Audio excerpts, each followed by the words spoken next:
பிறப்பிட சான்றிதழை இணையதளம் மூலம் பெறுவதிலிருந்து விலக்கு அளிக்கப்பட்டுள்ளதை தற்போதைய அண்மைச் செய்தியாக பார்த்துக் கொண்டிருக்கின்றோம். கூடுதல் விவரங்களை செய்தியாளர் நந்தினி வழங்க கேட்கலாம். நந்தினி, பிறப்பு சான்றிதழை விரைவாக வழங்க வேண்டும் என்று ஆணை பிறப்பிக்கப்பட்டுள்ளது. மேலும் இது குறித்தான கூடுதல் விவரங்களை பதிவு செய்யலாம். வணக்கம் ராம்குமார். சிறப்பு தீவிர வாக்காளர் பட்டியல் திருத்தப் பணிகளின் ஒரு பகுதியாக பிறப்பிட சான்றிதழை விரைவாக வழங்க நடவடிக்கை என்பது மேற்கொள்ளப்பட்டிருக்கிறது. பிறப்பிட சான்றிதழை இணையதளம் மூலம் பெறுவதிலிருந்து விலக்கு அளித்து தற்போது தமிழ்நாடு அரசு உத்தரவு பிறப்பித்திருக்கிறது. மண்டல துணை தாசில்தார்கள் மற்றும் தாலுகா துணை தாசில்தார்கள் கையால் கையெழுத்திட்ட சான்றிதழ்களை வழங்கலாம் எனவும் அடுத்த மாதம் 25ஆம் தேதி வரை இணையதளம் மூலம் பெறுவதிலிருந்து விலக்கு அளித்து தமிழ்நாடு அரசு உத்தரவு பிறப்பித்திருக்கிறது.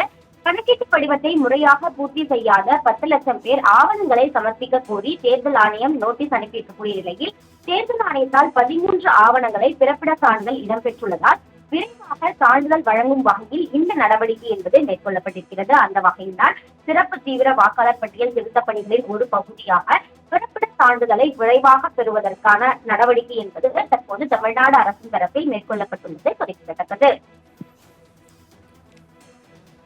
பிறப்பிட சான்றிதழை இணையதளம் மூலம் பெறுவதிலிருந்து விலக்கு அளிக்கப்பட்டுள்ளதை தற்போதைய அண்மைச் செய்தியாக பார்த்துக் கொண்டிருக்கின்றோம். கூடுதல் விவரங்களை செய்தியாளர் நந்தினி வழங்க கேட்கலாம். நந்தினி, பிறப்பு சான்றிதழை விரைவாக வழங்க வேண்டும் என்று ஆணை பிறப்பிக்கப்பட்டுள்ளது. மேலும் இது குறித்தான கூடுதல் விவரங்களை பதிவு செய்யலாம்.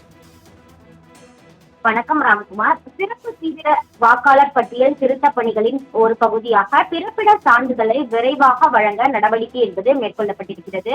பிறப்பிட சான்றிதழை இணையதளம் மூலம் பெறுவதிலிருந்து விலக்கு அளித்து தற்போது தமிழ்நாடு அரசு உத்தரவு பிறப்பித்திருக்கிறது. மண்டல துணை தாசில்தார்கள் மற்றும் தாலுகா துணை தாசில்தார்கள் கையால் கையெழுத்திட்ட சான்றிதழ்களை வழங்கலாம் எனவும் அடுத்த மாதம் 25ஆம் தேதி வரை இணையதளம் மூலம் பெறுவதிலிருந்து விலக்கு அளித்து தமிழ்நாடு அரசு உத்தரவு பிறப்பித்திருக்கிறது. கணக்கீட்டு படிவத்தை முறையாக பூர்த்தி செய்யாத 10 லட்சம் பேர் ஆவணங்களை சமர்ப்பிக்க கோரி தேர்தல் ஆணையம் நோட்டீஸ் அனுப்பியிருக்கக்கூடிய நிலையில் தேர்தல் ஆணையத்தால் 13 ஆவணங்களை பிறப்பிட சான்றிதழ் இடம்பெற்றுள்ளதால் விரைவாக சான்றிதழ் வழங்கும் வகையில் இந்த நடவடிக்கை என்பது மேற்கொள்ளப்பட்டிருக்கிறது. அந்த வகையில்தான் சிறப்பு தீவிர வாக்காளர் பட்டியல் திருத்தப் பணிகளின் ஒரு பகுதியாக பிறப்பிட சான்றிதழை விரைவாக பெறுவதற்கான நடவடிக்கை என்பது தற்போது தமிழ்நாடு அரசின் தரப்பில் மேற்கொள்ளப்பட்டுள்ளது குறிப்பிடத்தக்கது. பிறப்பிட சான்றிதழை இணையதளம் மூலம் பெறுவதிலிருந்து விலக்கு அளிக்கப்பட்டுள்ளதை தற்போதைய அண்மைச் செய்தியாக பார்த்துக் கொண்டிருக்கின்றோம். கூடுதல் விவரங்களை செய்தியாளர் நந்தினி வழங்க கேட்கலாம். நந்தினி, பிறப்பு சான்றிதழை விரைவாக வழங்க வேண்டும் என்று ஆணை பிறப்பிக்கப்பட்டுள்ளது. மேலும் இது குறித்தான கூடுதல் விவரங்களை பதிவு செய்யலாம். வணக்கம் ராம்குமார். சிறப்பு தீவிர வாக்காளர் பட்டியல் திருத்தப் பணிகளின் ஒரு பகுதியாக பிறப்பிட சான்றிதழை விரைவாக வழங்க நடவடிக்கை என்பது மேற்கொள்ளப்பட்டிருக்கிறது. பிறப்பிட சான்றிதழை இணையதளம் மூலம் பெறுவதிலிருந்து விலக்கு அளித்து தற்போது தமிழ்நாடு அரசு உத்தரவு பிறப்பித்திருக்கிறது. மண்டல துணை தாசில்தார்கள் மற்றும் தாலுகா துணை தாசில்தார்கள் கையால் கையெழுத்திட்ட சான்றிதழ்களை வழங்கலாம் எனவும் அடுத்த மாதம் 25ஆம் தேதி வரை இணையதளம் மூலம் பெறுவதிலிருந்து விலக்கு அளித்து தமிழ்நாடு அரசு உத்தரவு பிறப்பித்திருக்கிறது.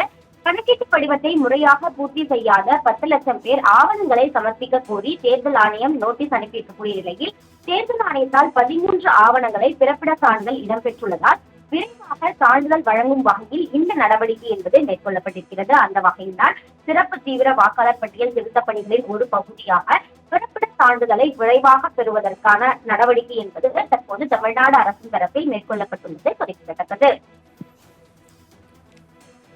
தேர்தல் ஆணைய நோட்டீஸ் விவகாரம் தொடர்பாக பிறப்பு சான்றிதழை விரைவாக வழங்க வேண்டும் என ஆணை பிறப்பிக்கப்பட்டுள்ளதை தற்போதைய அண்மைச் செய்தியாக பார்த்துக் கொண்டிருக்கின்றோம். விவரங்களை பதிவு செய்தமைக்கு நன்றி நந்தினி.